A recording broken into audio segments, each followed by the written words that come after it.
Hello, my beautiful friends. You are in for a special treat today. We're going to be talking about one of your favorite topics, abundance, how to step into the flow of abundance using transformative decluttering. And it is powerful. I have known my special guest for a long time. We have a beautiful sacred relationship. I turn to her for all my feng shui stuff. So let me introduce her. With me today is Felicia Messina-D'Haiti, a feng shui practitioner and certified soul coach who guides clients in shifting their perspectives and environments to move beyond perfectionism, fear, and self-imposed limitations. And you know how I feel about that. She is an award-winning educator, interior alignment, feng shui, and space clearing master teacher, and a soul coaching trainer. She's also honored an Aspire magazine expert columnist and contributing author to numerous best-selling books, including Reclaiming Your Midlife Mojo, Born to Rise, and the upcoming Life Shifts book. Welcome, my friend. Thank you, Linda. I'm honored to be here today.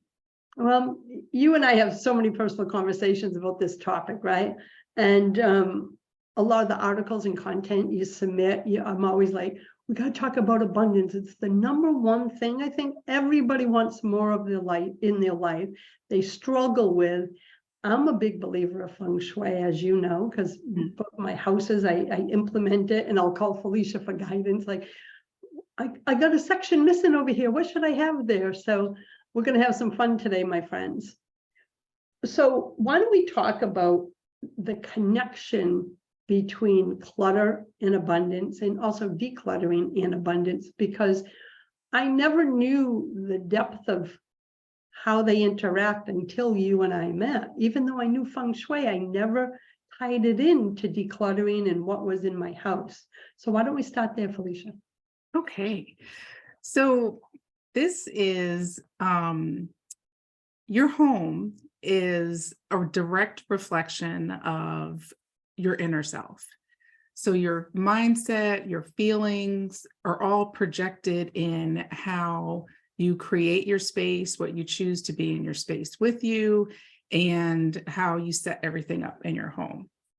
So when we talk about decluttering in relationship to abundance, when we look to bring more abundance into our lives and to bring in that energy of abundance, it's asking the universe to grant us, what we desire.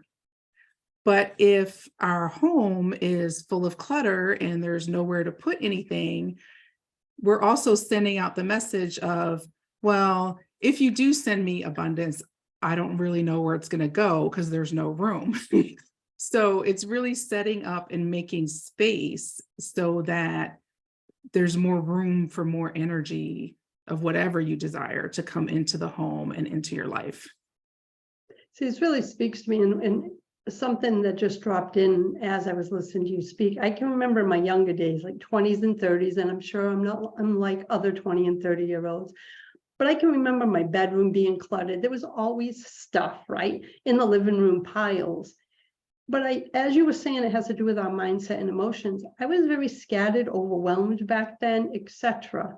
So is that what you mean, that our home is a reflection? So like, could clutter be saying, hey, this is a reminder that your energy is overwhelmed or stuff? Is that what you mean? Yes, definitely. If you take a good look at where the clutter tends to gather in your house, because it'll typically be like certain areas, they all have symbolic relationship to places in your life where you might feel blocked or overwhelmed or just stuck, because it represents the stuck energy in our lives. One of those for me, and I think it is for a lot of people that have a giant island in their kitchen. So Dana's always like comes in, drops stuff, and I'm like, oh, I just have my little vase of flowers, but I'm like, oh, no, because I know that's an important area of the house, right? So I'm always making sure I catch things before they pile, because we all have those spots where it drops. That's what you mean, right? Being conscious of not letting clutter build, because describe again what the kitchen's for as an example. Well, the kitchen is one of the great places that relates to abundance. And so particularly the stove, when we think about the burners and the fire of the burners representing abundance in our lives, it also represents our sense of community and connection with others, because the kitchen was often the place where people gathered to prepare meals together. In meals is abundance, right? Because abundance isn't just money. And I want to clarify that, ladies. Abundance is abundance of health, abundance of healthy relationships. It's all of it. Yeah. And I remember you wrote, I think it was an article for Aspire, and one of the tips or strategies was not using the same burner over and over again. And I was like, shit, I do that all the time. There's 2 burners I use all the time. So now it's been about a month. I've been consciously trying to move it. And then I'm always checking the stove, making sure it's wiped down and clean, because you said that's another sign of energy, right? So even though it's dust and grease, it's still clutter, right? It clutters the energy, if I understand correct. It blocks the energy, yes. You want to make everything nice and shiny, nice, shiny and clean and welcoming for all that new energy to come into your life. And so I love what you said, because clutter, even if it's physical clutter that we can see, it also has an energetic imprint. So we're saying to the source, to the universe, we want more abundance, and abundance is up there. The energy of abundance is saying, girl, you don't have any room for anything else to flow in. But that's real though. I can feel it in my energy center if I walk into a place that feels overwhelming, whether it's a home or a business that feels energetically overwhelming. So the energy of abundance needs space to flow. Is that the whole point of decluttering? Yes, that's part of it, is to make sure that the energy can flow freely, because abundance is a give and take energy, is always moving, and you don't want the energy to get stuck. You don't want it to get blocked. So getting rid of the clutter is one way to kind of free up the space and make sure that the energy is flowing in your spaces. I know I'm going to ask a question that a lot of women are probably going, well, that's okay. I have no clutter anywhere, but if they open up their cabinets, their kitchen, their drawers, their armoires, that's another story. And that still matters, right? Even though it's not in the visual eye. Correct. Yes. Because we know, even if you shove it in the closet or under the bed, the attic and the basement are famous, let me get it out of my sight places. Subconsciously, it's there. And it's kind of weighing on you as, oh, you have all that stuff hidden in there. Time to clear it out and get some fresh new energy moving. It's so funny because even in business, I mean, my office is, you see it, everything's in its place. But I have a little like height size armoire thing over where you guys can't see. And it's very organized inside. But sometimes I get this need, like I need to shift the energy of my office, especially if I've been out of it. And the first thing I do is I go in there, reorganize everything, look at things again, and say, do I really need this still? And I get rid of it. And you know what's funny? Every time I do that, either a new client calls, and I know this is a business one, but this is what you're talking about. A new client calls, a new opportunity comes. There's no accident there, right? Correct. There is no accident. Like I'll be cleaning every day. Yeah, particularly when we get rid of things that represent our past self, we're opening up like a new way to move forward, because every day we're learning and changing. We're never the same person, really. So if you're holding on to a lot of things that represent the past or things that you don't need anymore, it's kind of holding your energy in the past or in like what is not needed and not allowing you to move forward. Ooh, that one's really resonating, because I can remember my 30s, maybe 40s. I have a background as a welfare mom, so it was like I can't throw anything away. And what if I can't replace that? Because I had that lack energy that I've since shifted. But now knowing what I know now at 60 years old is by holding on to the things out of fear, that's an energy, is like telling the divine, that I'm not in that reciprocal flow of energy, right? Because I'm holding, I'm hoarding, I'm not trusting. Do you notice that too? People hold on to things more because of a fear, more than an emotional connection? Yes, most of the time, clutter is related to some type of fear. um, it could be fear that the universe won't provide, or fear that the decisions that you're making now are going to lead you to a place of challenge where you're safe in your, oftentimes we feel safe in our space, even if it's not the best space for us. So just taking that leap and moving forward, sometimes you have to get rid of some stuff along the way.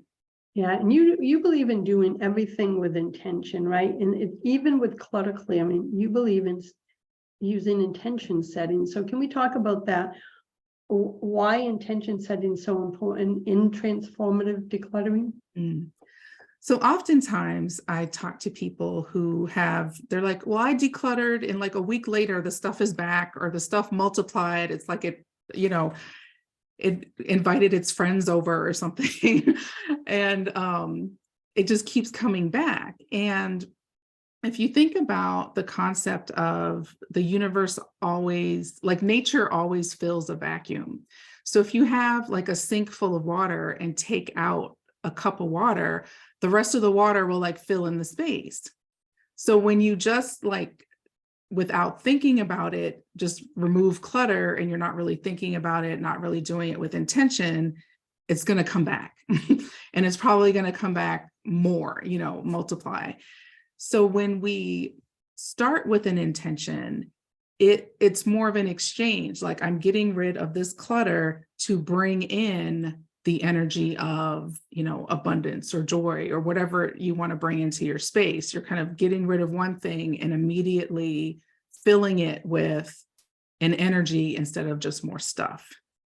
So what I'm hearing is instead of unconsciously like, I got to clear this and throw it in the basket and doing whatever, it's being really fully present. Like I am going to keep this countertop clutter free because I wish to call in more health, abundance, whatever it may be. But it's actually it sounds like being really conscious and present in that moment, so that every time you look at that counter and go to put something down, you remember that intention. Am I correct?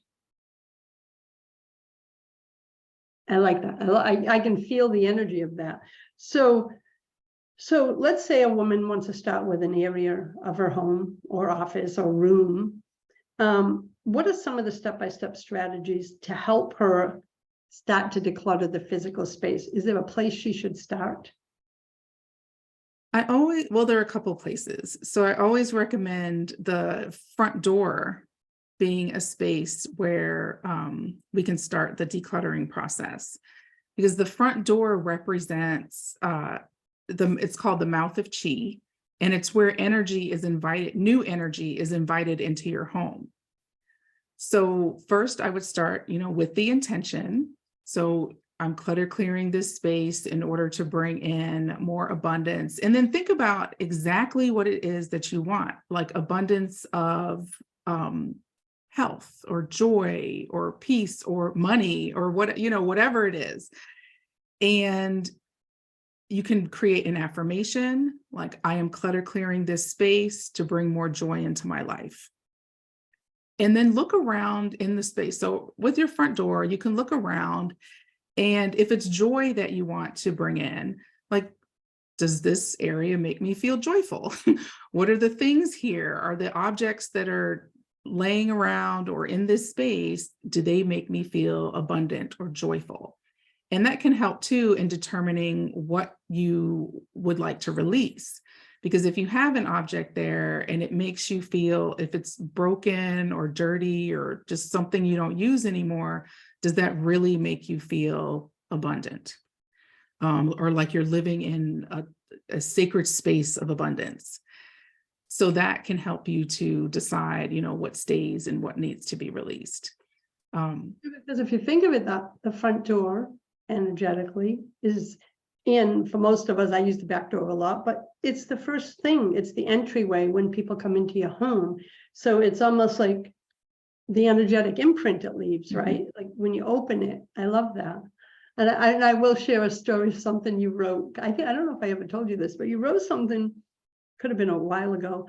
Open your front door and welcome abundance in, right? So, as many of you know, I sold our other house to 5 sisters, 5 nuns, right next door. So one day, I can't remember if it was one of the moons or whatever, Felicia.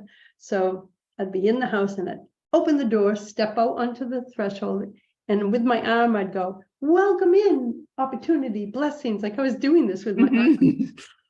I look up and all 3 of them are standing there and they're waving at me because they thought I kept waving at them as I was ritual. But I could feel the energy. That's intention though, right? It was a little over the top, but I was having fun with it. I wanted, the door had been closed all winter. We used the other one and I remembered what you said. I'm like, oh shoot, that's stagnant energy building up because we didn't use it all winter. Is that what you mean? Like being really intentional with your front door? Yes, definitely. Because I could feel the energy difference from not using it all winter. And so that's why I did that ritual. But I love that because a lot of us forget about that it's the first thing people see or feel when they walk in your home. Yes, definitely. And even if, especially when you use another door, like if you come in through the garage or use the back door, the architectural front door of the house is still the main like mouth of chi space, energy space that welcomes new energy into the home. That's why it's so important. Yeah, we come in through the screen porch into the mudroom all the time. Now I'm very conscious because I get to read all your articles before the Aspire reader does. So I'm always picking up tips and strategies, and that's become one that is now in my consciousness to make sure I open that door and use it. So what's another strategy they can use? So in when you're clutter clearing, one thing that I like to do is to come through that kind of, center myself first, but then come through that front door and just kind of look through the areas of my home and asking myself the question, if, let's say I'm shopping, if I see this, would I buy this object today? Is this still something that represents who I am now and who I desire to be in the future, or how I want my home to feel for me? There are other things that are similar where sometimes, I pretend like I'm on a shopping trip or I ask myself, does the object of this energy, does it bring my energy up or does it bring my energy down? Like when I look at the object. That's a good one. I like that one because I feel deeply. Like, so for me, it's like we've had the lamp since we built this house, but we went out and bought them really quickly because it was like we could just gotta get the living room set up. But now I'm like, I went in and bought those now with intention. They just filled the space. So now I'm looking, that's what you mean, right? Like it was just sudden one day, like I don't want them anymore because they don't represent where I am or energetically what I want to see. Yes. But in the moment they served. So it's going through each room and doing that. And then let's say, like in my case, the lamp, I go, okay, with intention, I will find the right one. And then we move that one on and move it out of our energy field. Yes, correct. And it sounds fun. It sounds like what I love about playing with energy, since everything I've learned from you is it's empowering, right? And sometimes we don't have to get rid of things, right? We can move them. Yeah, sometimes things are just in the wrong place. So finding the right place where it kind of reflects the energy of the space and where it's going to be in a space where it's used. I mean, if you think about, the objects having a journey and a life of their own, the object was made to be used for a particular purpose. And if it's just sitting around collecting dust, you're not allowing it to fulfill its own purpose. Now I got to think of some things like I have above the refrigerator, those cabinets. I can't reach them. So, you have your honey, put them up there and I can't get up there. So now that's my homework for this weekend is look, because I know I have kitchen stuff up there, little appliances and gadgets that I probably haven't used in 3 years since we've been in this house. So that's what you mean it's up there. One, it's cluttering, it's, heavier energy. Mhm. Second, they're not being used, and I could pass them on to someone that could use, which creates a flow of energy, Yeah. right? Correct. Yes. So come on, guys, you have to admit, this is fun when you start looking at your house as a living vision board. Yes, definitely. And it should be a joyful experience. I know, cleaning isn't my favorite thing. um, but looking at your space and thinking about how you can bring more joy to your life and more positive energy to your life, doing all of this with joy is going to help to elevate the energy as well. Yeah, for me, I don't know, it really helps me center myself when I know my surroundings are supportive, because I lived in the other energy. What's another area of the house tied to abundance? So we said the stove, the front door. Look at your water. So bathrooms, sink, anywhere you have water and flowing water, because water represents abundance. And make sure that, you don't have any leaky pipes, that things are clean and clear, create more of a spa and nurturing environment in your bathroom. And yes. And so any area related to water, you can even bring in water elements, like a little indoor water fountain. People place those in their homes.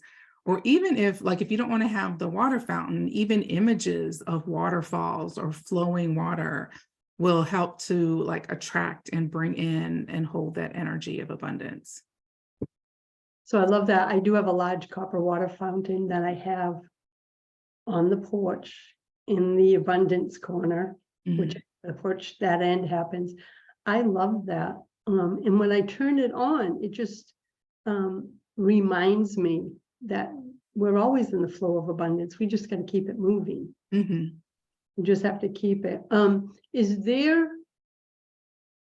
there some things in a home that we may have other than clutter, that could block abundance? I'm trying to think of how I'm phrasing this. So are there any materials we shouldn't have? Should fire be in the abundance thing, or should it just be water? Are there any other cures that we could use if we can't change something? Ladies, my master bath is in the abundance quadrant of my house, right? I couldn't change that, even though we flipped the floor plan, couldn't flip it enough before we start building, but I came to peace with it. I know some of the cures that you've given me, I got the up plant. That's what I call it. I'm not a plant person, guys. But I'm okay, we want plants that reach up, not go down. Keep the toilet lid. Some of the things you've taught me over because I couldn't change the structure of the house. But I also didn't want to go into fear about it. So it's our intention too, right? That I can still be abundant even though that's there. Yes. So a lot of, actually 99% of the way that we attract things into our lives is through intention and just being personally in that energy and just being mindful of our thoughts and our emotions. So if you start with intention, a lot of times we, just as you said, we can't move all the appliances around or shift bathrooms into different areas. So it's just creating the intention of, and looking at your home in a positive light. So never look at it as it's being deficient, but look at the positive aspects and hold everything in gratitude. So even if, as you said, your bathroom is in your abundance area, mine is too. Yeah. So just having those, the upward flow of energy or creating that spa peaceful environment and keeping the clutter out of the space and just showing gratitude for, the bathroom is the place where you nourish and take care of yourself. And it's a center of self-care. So just being honoring of that space will help too. Yeah, because when we moved in and, you know, as I said, reading your articles and everything that you do, as I chose things, I'm like, okay, so I bought the plant. I cannot remember the name of it. I think it's a mother-in-law's tongue, but it goes up. But then even my shower curtain, it's water lilies going up from the bottom, right? That's intentional. That's like, so it's almost like when I walk in there, I never ever think, oh my goodness, this is in the wrong area of the house. I did what you said. I created a nurturing environment. So when I walk in, I feel rich. Yes. Right. So my intention is to feel good, to feel rich, to feel supported. It's powerful because what you just said too about being in gratitude and not looking with judgment at whatever our home is. That's an energy too, because our home is always responding to our energy. So if we're resentful, that's an energy imprint left there, correct? Correct. Yes, definitely. Yeah. So for me, I love that, all about the intention. So you shared about the connection between decluttering and abundance. Powerful. I know all the women watching are going, oh shoot, right? We're looking around. That's what happens every time, ladies. I have a conversation with her. Dana's like, talk to Felicia again. Did you read Felicia's article again? Because I go crazy because life gets in the way. As Felicia said, sometimes it all comes back. The clutter comes back. I've had a busy week. I'm looking at my desk right now. It's usually everything in its place.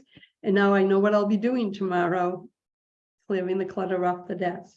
And then we talked about the importance of intention setting in the process of transformative decluttering. I think for me, intention is everything in my business, in my life, in my own energetic spirit. So I'm so glad that you brought that into the conversation, because it just feels so, I think it feels empowering too. Yes, it does. It feels empowering, like, oh, I can do that. I can add my imprint to the vision I hold for my life. And then you shared some step-by-step strategies about the kitchen stove, the front door, the helpful elements around the water element in the bathrooms and other places. So I just want to say thank you for joining me today, for sharing your wisdom. And yes, everyone, I do have a complimentary gift from Felicia. But as we come to an end, Felicia, before I share the free gift, is there anything else that you'd like to share with our viewers and listeners? Just thank you for listening today, and that, everything in our lives starts within ourselves and with our intention and living in joy. So thank you, my friend. And I want to invite everyone right next to the video, like always, there's a little button, you click that. And what you're going to receive from Felicia is the Clear Your Space, which relates to everything we're talking about, with Feng Shui, and it's a support kit, okay? It's about bringing more abundance and clarity to your life by connecting with the energy of your home, creating a vision for your space, and implementing an action plan to clutter, clear, and arrange your home so it feels supportive and nurturing and abundant. And you'll get, the kit includes a meditation that helps you connect to the energy of your home. It's powerful, as well as the e-guide with sacred strategies in it. So you can click that button, download the gift, stay connected with Felicia. She always is doing courses, programs, trainings for those who are ever interested in becoming a practitioner. But I'll tell you, she shares lots of wisdom on her blog, as well as the Aspire magazine blog. So Feng Shui, decluttering, it can be fun. It's changed my life. And I'm so grateful for your presence in my life, my friend. So thank you. thank you. And I will see you all on the next video. Blessings, everyone.